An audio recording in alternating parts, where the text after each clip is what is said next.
Lecture number 25 में most welcome. Grammar का lecture number 25 है हबीब्स इंग्लिश एकेडमी में।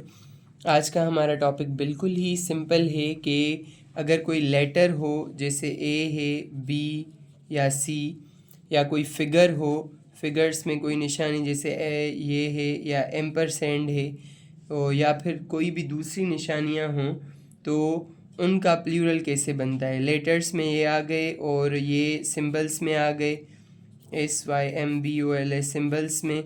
और फिगर जैसे 15 एक फिगर है, तो इसके प्लूरल्स किस तरह से बनते हैं। मिसाल के तौर पर अगर हम कहें कि मैंने एक ए लिखा है, तो मैं कहूँगा आई हैव रिटन, मैंने एक ए लिखा है, आई हैव रिटन एन ए।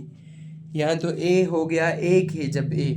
अगर हम कहें कि मैंने दो ए लिखे हैं, एक और ये दो एज लिखे हैं, तो ये कैसे होगा, इसका प्लूरल क्या होगा। इसका प्लूरल होगा I have written two A's, मैंने दो एज लिखे हैं। ठीक है।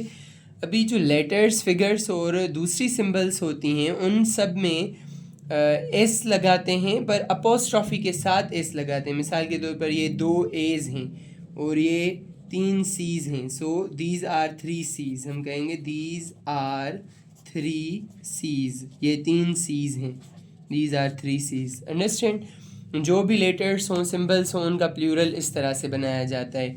मिसाल के तौर पर ये 2 स्लैशेस, 4 स्लैशेस हैं, तो हम कहेंगे दीज आर 4 स्लैशेस। 4 स्लैश देकर, अपोस्ट्रॉफी देकर, ये इस निशानी को अपोस्ट्रॉफी कहते हैं। वैसे ये पॉसेसिव की निशानी होती है, जो हम आगे जाकर पढ़ेंगे, पर ये प्लूरल बनाने के भी काम आती है। तो लेटर्स हों, फिगर्स हों, फिगर यानी नंबर्स हों, या कोई भी दूसरी सिंबल्स हों, उनका प्लूरल बनाने के लिए आपको अपोस्ट्रॉफी और एस लगाना पड़ती है। मिसाल के तौर पर कुछ हम और निशानियाँ लेते हैं। ए का प्लूरल क्या होगा, एज। बी का प्लूरल क्या होगा, बीज। सी का प्लूरल क्या होगा, सीज। 15 एक 15, ये एक 15 है और दूसरा 15 लिखा है यहाँ पर, तो 15s, 2 15s। ही रोड 2 15s, उसने 2 15 लिखे, 15s। Okay, apostrophe S, 15 apostrophe S.